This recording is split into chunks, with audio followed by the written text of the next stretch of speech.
이어서 글로벌 오픈 이노베이션 관련해서 모픽의 권태영 총괄님을 모시고 모픽 선발 사례를 한번 들어보겠습니다. 모픽은 라이트필드 3D 디스플레이 기술이라는 첨단 안경식 3D 디스플레이 기술 업체입니다. 삼성전자의 투자와 함께 기술진이 분사를 통해 설립한 회사고요. 현재 14개 특허 및 CES 혁신상을 받은 이력이 있습니다. 스타트업 인사이츠에 따르면 해당 분야 기술 선도 기업입니다. KT, 한화시스템, 현대중공업, LG디스플레이, LG전자, 메르세데스 벤츠 등 다양한 산업 분야 여러 나라 유수 대기업들과 오픈 이노베이션을 진행하고 있습니다. 어떻게 이렇게 오픈 이노베이션을 진행하고 있는지 한번 자세히 들어보도록 하겠습니다. 여러분 큰 박수로 권태영 총괄님 무대 위로 모시겠습니다.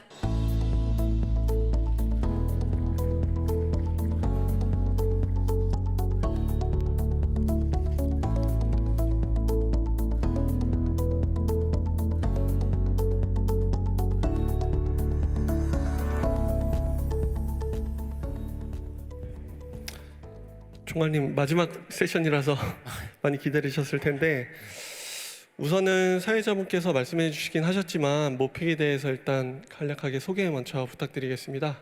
예, 사회자분이 너무 정확하게 말씀을 해주셨는데요. 예, 15년 말에 이제 거의 7년 가까이 돼가는데 삼성전자에 이제 재직을 하셨던 기술진 분들이 분사를 통해 삼성전자의 투자와 기술진이 이제 설립한 그런 회사입니다. 그리고 저희는 이제 라이트필드 3D 디스플레이 기술이라 그래가지고 무안경, 간단히 말하면 이제 안경을 쓰지 않고도 3D로 볼 수 있는 기술을 가진 회사라고 보시면 되겠습니다. 이게 사실 안경을 쓰지 않고 3D 디스플레이를 볼 수 있다는 개념 자체가 좀 생소한 것 같은데 거기에 대해서 좀 더 구체적으로 설명 부탁드릴 수 있을까요? 예, 그 크게 두세 가지 기술이 이제 접목이 되는데요. 첫 번째가 이제 디스플레이 하드웨어에서 이제 저희가 설계한 광학 렌즈, 그 다음에 이제 소프트웨어를 통해서 실시간으로 시점 추적과 함께 그 빛의 조절을 서픽셀 단위에서 이제 함으로써 이루어지는 기술이라고 보시면 되겠습니다. 이번에 모픽을 그 오픈 이노베이션 세션에 모신 이유 중에 하나가 그 모픽이 다양한 산업군에 있는 대기업들과 협업을 하고 계시잖아요. 현재 어떤 몇 개 기업과 협업을 하고 계시고 대략적으로 어떤 기업들과 협업을 하고 계실지 말씀 부탁드리겠습니다. 정말 뭐 알려진 것만 해도 한 10개 정도 될 거예요. 근데 이제 국내외 진행 중이고요. 뭐 알려진 것만 해도 말씀하셨다시피 뭐 통신 기업은 뭐 KT, 뭐 작년에 현대중공업과 같이 진행을 했고요. 뭐 LG전자, LG디스플레이, 그 다음에 뭐 여기 이제 저희가 참여하게 된 계기가 된 메르세데스 벤츠, 그 다음에 뭐 정말 다양한 핀란드의 뭐 엘리사라든지 칼마, 정말 다양한 기업과 여러 산업에서 진행을 하고 있습니다. 이런 오픈 이노베이션을 진행할 때 그런 그 대기업들이 러브콜을 보낼 때 그 모픽의 어떤 면을 좀 중점적으로 많이 보시고 협업을 제안하시던가요? 일단 협업을 제안을 한 거는 처음에는 저희가 알려지지 않았을 때는 저희가 제안을 많이 했고요. 아무래도 디스플레이 기술이다 보니까 디스플레이가 이제 워낙 다양한 산업에 많이 쓰이다 보니까 그런 이제 공통점이 있었던 것 같아요. 그리고 동시에 이제 3D 디스플레이 기술이다 보니까 이제 거시적인 측면에서 뭐 메타버스라든지 혹은 새로운 이제 디지털 전환이라든지 이런 주제와 맞물려서 진행이 된 거 아닐까라고 생각을 하고 있고요. 동시에 뭐 10년 전 이제 뭐 삼성전자, LG전자에서 출시했던 안경 방식의 3D 기술보다는 그때 이후에 이제 발전이 많이 됐기 때문에 그런 여러 가지 내외적 요인이 결합돼서 진행이 가능했던 것 같습니다. 혹시 현장에서 공개해 주실 만한 협업 사례들이 좀 있으시면 말씀해 주실 수 있으실지. 뭔가 그러니까 언론에 이미 공개된 사례들 같은 경우에는 이제 뭐 현대중공업하고 이제 KT와 진행을 했던 사례는 그때 당시에 이제 자율운항 선박에 이제 원격으로 이제 모니터링을 이제 하는 거죠. 그래서 KT 통신망을 타서 이제 현대중공업의 자율운항 선박을 이제 KT 관제센터에서 마치 현장에서 자신이 두 눈으로 보는 것 같은 그런 이제 모니터링을 가능하게 했던 실증을 진행한 적도 있고요. 뭐 그런 다양한 뭐 이런 비슷한 프로젝트를 핀란드에서 핀란드 통신사인 엘리사, 이제 어떻게 보면 핀란드의 가장 큰 통신사고 아마 유일한 통신사일 거예요. 핀란드의 엘리사라는 곳과 거기에 이제 중공업 회사인 칼마 같은 경우에는 이제 크레인인데 그 컨테이너 박스를 움직이는 크레인을 만드는 회사거든요. 근데 칼마 같은 경우에는 이미 2D 디스플레이 기반의 원격 조정 시스템을 만들어 놨었어요. 근데 그거를 이제 2D 기반을 3D로, 저희는 안경을 안 써도 되니까, 그리고 디스플레이 기술이다 보니까 2D 디스플레이를 4개를 원격 조정 시스템을 만들어 놨는데, 그거를 현장에 나가지 않아도 마치 원격으로 그 오퍼레이터가, 조종사가 디스플레이를 통해서 마치 내가 현장에서 보고 조종하는 것처럼 하는 그런 이제 실증을 바탕으로 또 이제 향후 이제 사업화가 진행이 됐고요. 그런 여러 사례가 있습니다. 이게 공개된 것만 이제 10여 개 대기업이 넘고, 그러면 실제로 진행되고 있는 프로젝트도 10개 이상이라고 볼 수 있는데, 그러면 이제 인력이나 시간, 돈이 제한된 이제 스타트업 내에서는 그 자원 배분이 상당히 힘드실 것 같아요.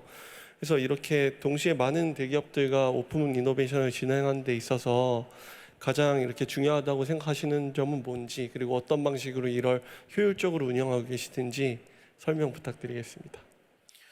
일단 오픈 이노베이션을 진행할 때 첫 번째가 내부적으로 봤을 때 그 당위성이 있어야 되거든요. 근데 저희는 오픈 이노베이션을 진행을 함에 있어서 어떻게 보면 그 콜드콜보다 훨씬, 물론 경쟁이 있지만 처음에 콜드콜보다 훨씬 더 효과적이라고 생각을 하거든요. 왜냐면 콜드콜은 대답이 안 올 수도 있고, 그죠? 그래서 저희는 사업화를 목적으로 하고 보통 프로젝트 수요 기술을 보고 접근을 하거든요. 그래서 내부적인 그런 설득 작업이 일단 수월하고요. 그러니까 미리 준비를 하고 제안을 하기 때문에, 그리고 저희 기술의 현재 기술, 미래 기술 방향성까지 생각을 해서 이 기업과 협업을 해서 이런 그림을 만들어내면 서로 윈윈할 수 있겠다. 이런 내부적인 이제 당위성 프로세스를 거치고요. 외부적으로는 이제 동시에 이제 저희 기술이 다양한 사업에 쓰여도 핵심은 거의 비슷하거든요, 사실. 그렇기 때문에 자원 분배 측면에서 사실 코어 기술은 동일하기 때문에 프로젝트는 사실 하나만 매달기에는 인력이 아깝거든요, 사실은. 그렇기 때문에 우려먹는다? 어떻게 보면 잘 우려먹는 게 중요할 것 같아요. 물론 당연히 기업마다, 그리고 이제 프로젝트마다, 산업마다 조금씩 다른 점은 있는데, 그런 거를 최소화하는 것도 저희가 이제 내부적으로 작업을 하고요. 그리고 이제 마지막으로 그쵸, 이제 프로젝트 스코핑을 할 때 기업들과 저희가 이제 소화할 수 있는 부분까지 이제 그거를 생각을 해서 정하죠. 그렇게 분배를 하고 있습니다. 아까 내부적으로 당위성을 확실하게 만들고 이제 진행하는 게 중요하다고 하셨는데, 그러면은 궁극적으로 오픈 이노베이션을 진행을 할 때 어떤 목표를 갖고 좀 진행을 하시는지, 뭐 예를 들어서 이 지금 하고 있는 서비스를 궁극적으로 사업화하기 위한 목적이다, 아니면은 이 실증 사업을 완벽하게 완료하기 위해서 진행을 한다, 이렇게 볼 수 있을 것 같은데요. 거기에 대해서 좀 답변 좀 부탁드리겠습니다. 이게 당연히 이제 스타트업 입장에서는 사업화가 아마 대부분 목적일 거예요. 아마 저희도 당연히 그렇게 생각을 하고 있고, 저희는 오픈 이노베이션을 통해서 본래 만나기 어떻게 보면 항상 쉽지는 않은 담당자들을 만날 수 있는 기회로 삼고 있고요. 그리고 동시에 이제 홍보 효과도 있고, 예, 그래서 사업화가 목적인데 간혹 어떤 곳들은 들어가기 원래 자체적으로 힘든 분야들도 있어요. 뭐 예를 들어서 국방이라든지 뭐 의료라든지 장벽이 높은 곳들은 오픈 이노베이션을 특히 통해서 들어가는 게 좋은 것 같아요. 저희 입장에서는. 왜냐하면 특히 스타트업 입장에서는 국방에 처음부터 납품을 하기는 사실은 힘든 구조일 수 있기 때문에, 그런 경우에 이제 오픈 이노베이션을 통해서 시도를 하는 것도 상당히 좋은 것 같고요. 아니면 새로운 뭐 나라, 그러니까 뭐 저희가 스페인의 뭐 카사바티오라든지 이런 곳에 이제 설치를 저희가 실제로 해서 이제 사업화까지 갔는데, 그런 곳들은 사실 저희가 뭐 스페인 지사가 있는 것도 아니고, 그 다음에 또 이제 스페인 같은 경우에는 그런 거는 이제 아예 리테일 산업이기 때문에, 리테일이나 이런 산업에 저희가 어떻게 보면 국방하고는 비슷한 점은 이제 저희가 전에 시도하지 않았던 산업 분야라는 점에서 비슷했지만, 아무래도 국방보다는 당연히 장벽은 낮겠죠. 원래 리테일 산업이 들어가기가. 하지만 이제 그런 새로운 나라, 예, 그런 거에도 오픈 이노베이션을 통해서 들어가기에 좋지 않을까라고 생각을 합니다. 그러면 오픈 이노베이션을 준비하거나 오픈 이노베이션을 준비할 때 스타트업이 가장 갖춰야 될 역량이라든지 아니면은 그 태도 같은 걸 좀 말씀해 주실 수 있을까요?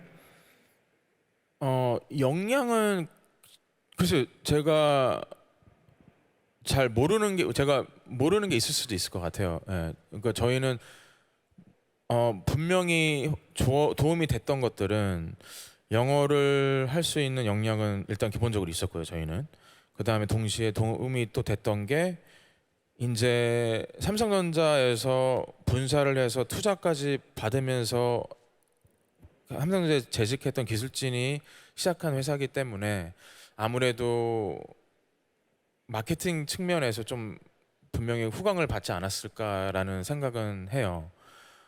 그래서 그런 것들에 대해서는 저희가 뭐 어떻게 말씀을 드릴 건 없고요. 예. 근데 이제 차별화라든지 이런 것들은 만약에 저희가 조언을 드릴 수 있는 부분은 제안서를 만들 때 최대한 저희는, 제가 피드백을 많이 받았는데 오히려 기업들한테 대부분이 그냥 있는 회사 소개서를 그냥 던지는 기업들이 꽤 있다고 하더라고요. 근데 저희는 모든 기업의 아까 말씀드린 당위성에서부터 이제 제안서를 꾸밀 때 맞춰서 이제 최대한 수요 기술에 맞추거나, 아니면 간혹 수요 기술이 나오지 않았어도 그 기업과 생각하는 그 기업이 현재 예를 들어서 진행하는 뭐 사업을 전개하는 분야가 저희가 전개하는 분야와 핏이 100% 맞거나 수요 기술에 나오지 않아도, 혹은 방향성의 측면에서 협업의 그런 무슨 이제 그림이 보인다고 하면 저희는 일단 그 제안서를 만들 때 그거에 맞춰서 제안을 하거든요. 그래서 그런 부분이 아무래도 그러니까 시간을 엄청 투자를 하는 거죠, 사실. 예. 그런 차별화, 예. 그런 것들이 있겠습니다. 나머지는 운이죠, 사실. 어떻게. 오픈 이노베이션을 준비하는 데 있어서도 앞으로의 오픈 이노베이션 이유를 생각하고 그렇게 사업화를 목표로 하고 이렇게 맞춤으로 준비하는 게 중요하다, 이렇게 말씀해 주신 것 같은데요. 또 마지막으로 오픈 이노베이션을 준비 중인 스타트업에게 뭐 격려의 말씀이나 뭐 오픈 이노베이션에 대해서 막연하게 두려움을 갖고 계신 분들도 있을 거잖아요. 그거에 대해서 좀 격려해 주신다면 좋을 것 같습니다. 예. 그 아마 오픈 이노베이션을 정말 그냥 말 그대로 프로젝트를 위한 프로젝트를 진행하는 기업들도 분명히 있을 거예요. 그래서 그런 기업들은 당연히 최대한 피할 수 있으면 좋은데 그거를 미리 알 수 있으면 좋겠지만 미리 알 수 없는 부분도 많고 미리 알 수 없기 때문에 어쩔 수 없이 뭐 지원을 일단 한 다음에 알 수 있는 부분도 있겠지만 저 같은 경우에는 일단 저희는 오픈 이노베이션을 정말 저희 기술을 어떻게 보면 그 같은 프로젝트를 진행하면서 그 산업과 그 기업에 맞게 업그레이드하는 부분이라고 생각하고 접근을 하고 있고요. 말씀드린 대로 사업화를 목적으로 접근을 하고 있기 때문에 그런 식으로 접근을 한다면 준비를 철저히 한다면 도움이 되게 훌륭한 그런 프로젝트로 저희는 추천을 강력하게 해드리고 싶습니다. 왜냐하면 저희는 실질적으로 오픈 이노베이션을 통해서 많은 성과를 지금 물론 시간은 걸리겠지만 많은 성과를 보이고 있기 때문에 정말 추천해드리고 싶습니다. 네. 네, 총괄님께서 내부적으로 오픈 이노베이션을 진행하는 데 있어서 내부적으로 충분히 당위성을 쌓고 그 오픈 이노베이션 이후 사업화를 목표로 이렇게 잘 준비하는 게 중요하다고 말씀 주신 것 같습니다. 마지막 세션까지 고생해주신 저희 총괄님 감사하고요. 잘 들어주신 청중분들께 감사 말씀드리겠습니다. 감사합니다. 네. 많은 분들께서 모픽에 대해서 또 오픈 이노베이션에 대해서 궁금해하셨던 점들 질문해 주셨는데 그에 정말 진솔하고 솔직하고 또 열정적으로 답변을 해주신 권태영 사업총괄님께 다시 한번 깊은 감사드립니다. 또 이번 세션 총 3회 인터뷰 좌장을 맡아주신 유니콘 팩토리의 김태연 기자님께도 다시 한번 감사드립니다. 이상으로 에브리띵 2022 스케일업 미디어 오픈 이노베이션 세션을 모두 마치도록 하겠습니다. 끝까지 함께해 주신 여러분 고맙습니다.